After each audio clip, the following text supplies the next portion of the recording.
प्रधानमंत्री नरेंद्र मोदी ने नई दिल्ली में भाजपा के राष्ट्रीय अधिवेशन में कार्यकर्ताओं को लोकसभा चुनाव से पहले नई ऊर्जा के साथ काम करने और समाज के हर वर्ग तक पहुंचने को कहा। केंद्र सरकार और किसान नेताओं के बीच चंडीगढ़ में चौथे दौर की बातचीत जारी। मौसम विभाग ने कहा, पश्चिमी हिमालयी क्षेत्र में तेज बारिश और हिमपात की संभावना। रूस ने यूक्रेन के शहर अवदीवका पर कब्जा करने का दावा किया। गुजरात के राजकोट में भारत ने इंग्लैंड को तीसरे क्रिकेट टेस्ट मैच में 434 रन से हराया। टेस्ट क्रिकेट में रनों के लिहाज से ये भारत की सबसे बड़ी जीत। और दक्षिण कोरिया के बुसान में विश्व टीम टेबल टेनिस चैंपियनशिप में भारतीय महिला टीम ने हंगरी को 3-2 से हराया। समाचार संध्या के साथ मैं देवेंद्र त्रिपाठी। प्रधानमंत्री नरेंद्र मोदी ने कहा है कि देश को अगले 5 वर्षों में विकसित भारत की दिशा में लंबी छलांग लगानी है। उन्होंने कहा कि भाजपा की सत्ता में वापसी की पहली शर्त यह है कि पार्टी सभी लक्ष्यों को हासिल करे। श्री मोदी ने आज नई दिल्ली में भारतीय जनता पार्टी के 2 दिन के राष्ट्रीय अधिवेशन के समापन संबोधन में ये बात कही। पिछले 10 वर्षों में भारत ने जो गति हासिल, बड़े लक्ष्यों को प्राप्त करने का जो हौसला पाया है, ये अभूतपूर्व है। और इसलिए नहीं कि मैं कह रहा हूं, दुनिया गाजे बाजे के साथ बोल रही है। भारत ने आज हर क्षेत्र में जो ऊंचाई हासिल, उसने हर देशवासी को एक बड़े संकल्प के साथ जोड़ दिया। और ये संकल्प है विकसित भारत का। अब देश न छोटे सपने देख सकता है और देश अब छोटे संकल्प ले सकता है कि हमें भारत को विकसित बनाना। श्री मोदी ने कहा कि भाजपा नेताओं और कार्यकर्ताओं को अगले लोकसभा चुनाव के लिए अगले 100 दिनों के दौरान नई ऊर्जा, जोश और विश्वास के साथ काम करने चाहिए। अगले 100 दिन हम सबको जुट जाना है, हर नए वोटर तक पहुंचना है, हर लाभार्थी तक पहुंचना है, हर वर्ग, हर समाज, हर पंथ, परंपरा, सब लोगों के पास पहुंचना है। हमें सबका विश्वास हासिल करना है।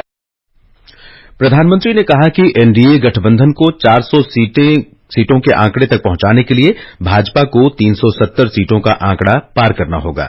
आज विपक्ष के नेता भी एनडीए सरकार 400 पार के नारे लगा रहे हैं और एनडीए को 400 पार कराने के लिए भाजपा को 370 का माइलस्टोन पार करना ही होगा। पूरा देश मानता है 10 साल का बेदाग कार्यकाल और 25 करोड़ लोगों को गरीबी से बाहर निकालना ये सामान्य उपलब्धि नहीं है। हमने देश को महाघोटालों और आतंकी हमलों के खौफ से मुक्ति दिलाई है।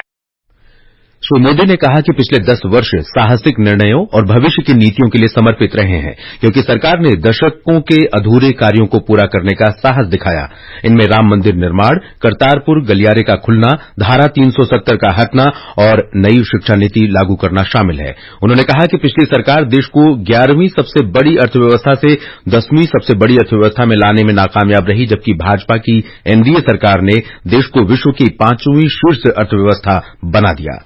आज भारत 5वें नंबर की अर्थव्यवस्था है, तो भारत का इंफ्रा बजट 11 लाख करोड़ को पार कर, इसी वजह से आज गरीबों को 1 करोड़ घर बन रहे हैं। आज गरीबों के घर तक पानी पहुंच रहा है। आज देश में रिकॉर्ड मेडिकल कॉलेज, अस्पताल, यूनिवर्सिटीज बन रहे हैं। गांव तक की सड़कें बन रही हैं। जब भारत दुनिया की टॉप 3 अर्थव्यवस्थाओं में आएगा तो आप कल्पना कर सकते हैं कि विकास कार्यों के लिए हमारे पास कितनी ज्यादा पूंजी होगी। अधिवेशन के दौरान पार्टी ने विपक्ष को निशाने पर लेते हुए एक संकल्प पारित किया। इसमें कहा गया है कि विपक्ष ने नकारात्मकता, संकीर्णता और भ्रष्टाचार के कारण देश में कोई योगदान नहीं किया है। प्रस्ताव का शीर्षक है, भाजपा देश की आशा, विपक्ष की हताशा। भाजपा के वरिष्ठ नेता और केंद्रीय गृह मंत्री अमित शाह ने कहा कि श्री मोदी ने समाज के सभी वर्गों के विकास के लिए काम किया है और विश्व में भारत का स्तर बढ़ाया है।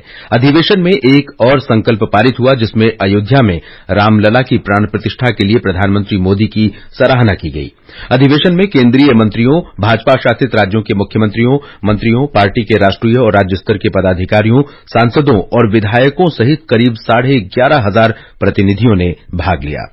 प्रधानमंत्री नरेंद्र मोदी ने नई दिल्ली में भारत मंडपम में भाजपा शासित राज्यों के मुख्यमंत्रियों के सम्मेलन की अध्यक्षता की। पार्टी अध्यक्ष जेपी नड्डा और गृह मंत्री अमित शाह भी इसमें उपस्थित थे। बैठक के दौरान लोकसभा चुनाव की तैयारियों और राज्यों में जारी सरकार की योजनाओं के बारे में विचार विमर्श किया गया। ये समाचार आकाशवाणी से प्रसारित किए जा रहे हैं। ताजा समाचार जानने के लिए आप हमारे Twitter handle @AIR News Hindi को फॉलो कर सकते हैं। ये आकाशवाणी है। केंद्र सरकार और किसान नेताओं के बीच चौथे दौर की बातचीत चंडीगढ़ में चल रही है। ब्यौरा हमारे संवाददाता से। चंडीगढ़ में केंद्र सरकार व किसानों के बीच चौथे दौर की वार्ता हो रही है। वार्ता में केंद्रीय मंत्री अर्जुन मुंडा, पीयूष गोयल और नित्यानंद राय केंद्र सरकार की नुमाइंदगी कर रहे हैं, जबकि कई किसान संगठनों के प्रतिनिधि बैठक में शामिल हुए हैं। पंजाब के मुख्यमंत्री भगवंत सिंह मान भी वार्ता में भाग ले रहे हैं। उल्लेखनीय है कि गत गुरुवार शाम को भी केंद्र सरकार व किसानों के बीच तीसरे दौर की बैठक हुई थी, जो शुक्रवार सुबह तक चली थी। अश्विनी कुमार शर्मा, आकाशवाणी समाचार, चंडीगढ़। भारत के G20 शेरपा अमिताभ कांत ने कहा है कि देश ने अगले 3 दशक में 9 से 10% की वृद्धि के साथ वर्ष 2047 तक $35 ट्रिलियन और वर्ष 2030 तक $10 ट्रिलियन की अर्थव्यवस्था बनने का लक्ष्य तय किया है। मुंबई में आज इंडिया टेक वीक के उद्घाटन सत्र में उन्होंने कहा कि युवा उद्यमियों को कृत्रिम बुद्धिमत्ता, लॉजिस्टिक्स, स्वास्थ्य और शिक्षा पर ध्यान देना चाहिए। महिला और बाल विकास मंत्री स्मृति ईरानी ने वित्तीय संस्थानों से कारोबार की दुनिया में आने की इच्छुक महिला उद्यमियों की क्षमता पर भरोसा करने की अपील की है। श्रीमती ईरानी ने आज मुंबई में इंडिया टेक वीक में कहा कि आंकड़ों के अनुसार महिलाओं को दिया गया ऋण सर्वाधिक सुरक्षित होता है। उन्होंने कहा कि महिला उद्यमियों को अपने कारोबार में धन के लिए वित्तीय संस्थानों के सहयोग की आवश्यकता है। छत्तीसगढ़ में विकसित भारत संकल्प यात्रा राज्य के सभी हिस्सों में पहुंच रही है। इस यात्रा के माध्यम से बच्चों में कुपोषण समाप्त करने के लिए प्रयास किए जा रहे हैं। इसके लिए पोषक किट भी वितरित की जा रही है। एक रिपोर्ट। भारत का अनमोल यही समय है। छत्तीसगढ़ के महासमुंद जिले में विकसित भारत संकल्प यात्रा के तहत बच्चों में कुपोषण की समस्या को दूर करने के लिए 18,000 से अधिक सुपोषण किट का वितरण किया जा रहा है। इस कार्य में gas authority of India limited GAIL भी सहयोग कर रही है। गेल इंडिया लिमिटेड सामाजिक उत्तरदायित्व के तहत महासमुंद में गर्भवती महिलाओं और कुपोषित बच्चों को सुपोषण किट का वितरण करेगी। इस किट में बच्चों को सुपोषित आहार के साथ साथ 12 प्रकार की अन्य सामग्री भी वितरित की जाएगी। विकल्प शुक्ला, आकाशवाणी समाचार, रायपुर। तुम उठो तिरंगा लहरा दो, भारत के भाग्य को फहरा दो। ये समाचार हमारी वेबसाइट newsonair.gov.in और हमारे mobile app news on AIR पर भी उपलब्ध हैं। समाचार संध्या में आपका फिर स्वागत है। मौसम विभाग ने पश्चिमी हिमालयी क्षेत्र में आज से मंगलवार तक तेज वर्षा और हिमपात की आशंका जताई है। जम्मू कश्मीर, लद्दाख, गिलगित बाल्तिस्तान, मुजफ्फराबाद, उत्तराखंड और हिमाचल प्रदेश में मंगलवार तक तेज वर्षा या बर्फबारी होने की संभावना है। मौसम विभाग ने पंजाब, हरियाणा, चंडीगढ़, दिल्ली, पश्चिमी उत्तर प्रदेश और राजस्थान में अगले 3 दिनों में बारिश का अनुमान व्यक्त किया है। पश्चिमोत्तर मध्य प्रदेश में मंगलवार से बृहस्पतिवार के बीच में बारिश होने की संभावना है।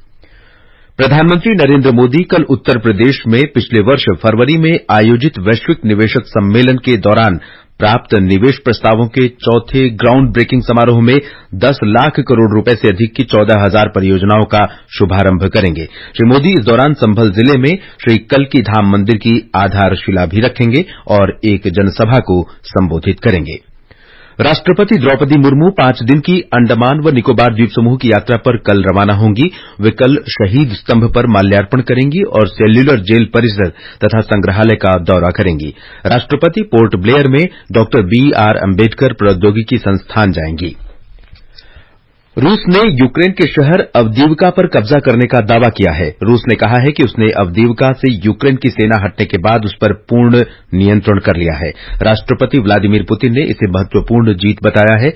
पिछले वर्ष मई में बाखमुत शहर पर नियंत्रण करने के बाद रूस की ये सबसे बड़ी जीत है। उधर यूक्रेन ने कहा है कि चौतरफा घेराव और लगातार संघर्ष से बचाने के लिए सेना हटाने का फैसला लिया गया है। गुजरात के राजकोट में भारत ने इंग्लैंड को तीसरे क्रिकेट टेस्ट मैच में 434 रनों के बड़े अंतर से हरा दिया है। यह भारत की टेस्ट क्रिकेट में रनों के लिहाज से अब तक की सबसे बड़ी जीत है। इसी के साथ भारत ने 5 मैचों की श्रृंखला में 2-1 की बढ़त बना ली है।